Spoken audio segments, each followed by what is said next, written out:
And now, as a probation officer, I've always helped when I could.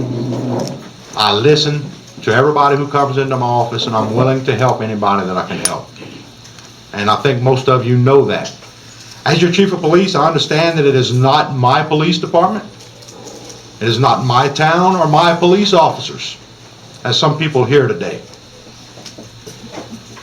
But it's your police department, and as your elected chief of police, I realize and understand that I'm elected by the people, or by you to represent your police department. I'm elected by you to lead your police department and to manage your police department. I understand that you want a police chief to lead by example, to be courteous, fair, and just. I know you want the laws enforced, but just because we're enforcing laws, it doesn't mean that there has to be an arrest made every time. Laws can be enforced in many ways as long as everybody's happy. I know for murders and stuff like that, you have to make an arrest, and there's no way around that. I understand that you desire and deserve respect. You want protection and service with respect to everyone. And that's the kind of chief of police I would like to be. You read the newspaper, you see civil service hearings and city council meetings where there's more controversy. That can all be stopped too if you had a police chief that would work with other agencies. We all need to work together for the betterment of our city. Another issue that's been coming up is the lack of police officers, being short-handed. There was an article in the newspaper recently that the police department may have to quit doing funeral escorts or blocking traffic for funeral because of the lack of people working for the police department. I know the police department is short-handed right now. We've lost at least 80% of our police department in the last 3 years. I took a head count. 80% of the police officers that we had 4 years ago are not there today. That's a big turnover. I've never seen a turnover rate like that in Eunice in the last 32 years. There's got to be a problem. You lose that many police officers, you add up the experience and the number of years that they've served. It takes years to gain experience in the police department. It can't be done overnight. You can't go to the police academy and come out and know it all. It takes years of dealing with the public and handling different situations, and as long as I've been around the city, I'm still learning stuff, new things, all the time. You don't get experience overnight, and every time you lose a police officer, you lose a lot of experience. Another issue about being short-handed is that in the past, we had a great reserve police force. Volunteer police officers that we could call to come out and help us whenever we needed help, when we were short-handed, when we had the emergencies going on in the city. Work ball games and parades, the stuff that the regular policemen didn't like to work, the reserve officers were there to do it for us. They helped us. We'd call them at night. They'd ride with us. We had an extra body, an extra set of eyes, and some extra backup when we needed it. Those reserve officers were good to have. I think, I'm not sure, but I think we only have 4 or 5 reserve officers left in the city today. A department that used to have 40 men and women serving it. And without those officers, we can't do the things that need to be done. We have to take our regular officers out to work special events.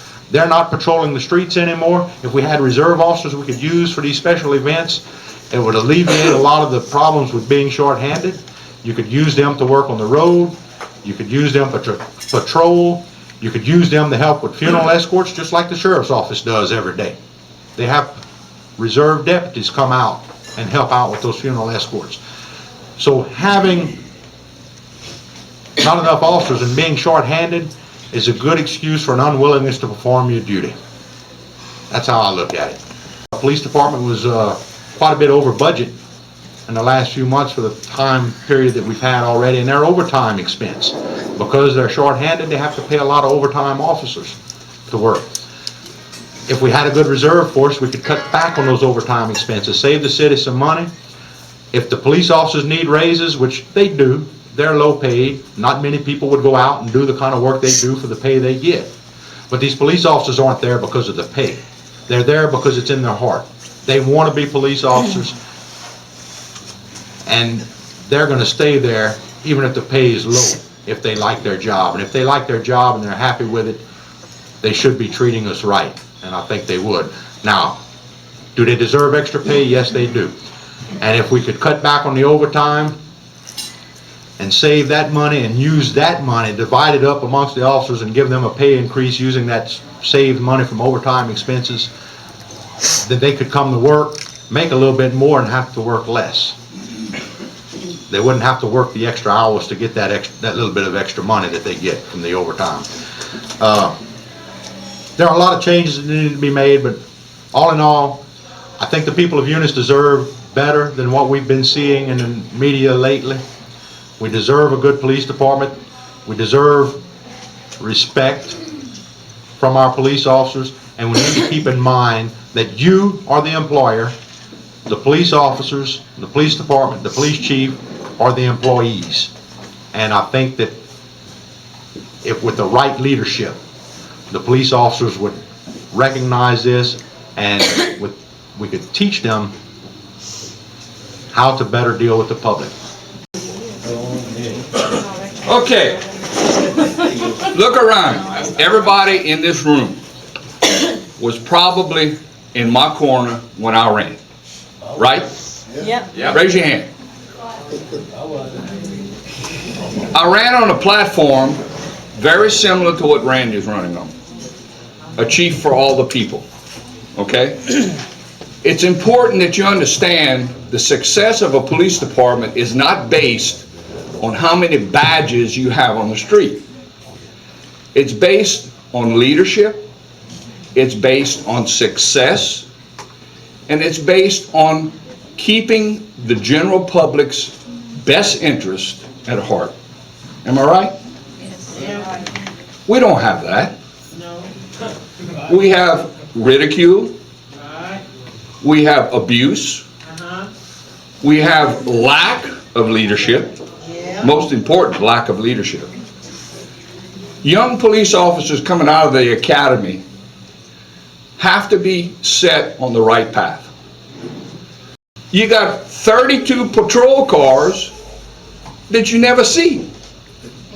City Hall parking lot. It looks like the Ford dealership. Guys and ladies, we ran the department when I was chief. We ran the department with 7 patrol units. Am I right, Brett?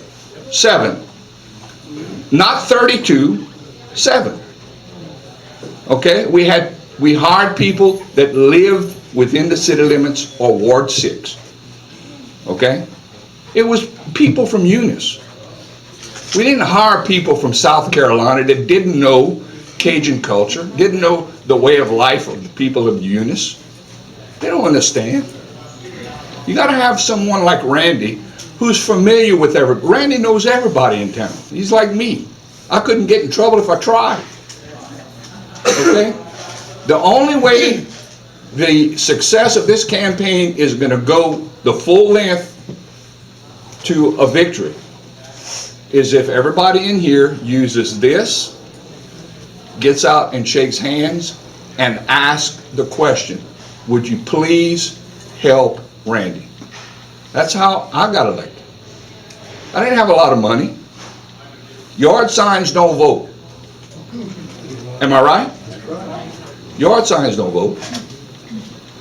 Get out there, ask the people to support Randy, and trust me, it'll be a different ball game this go around. Okay?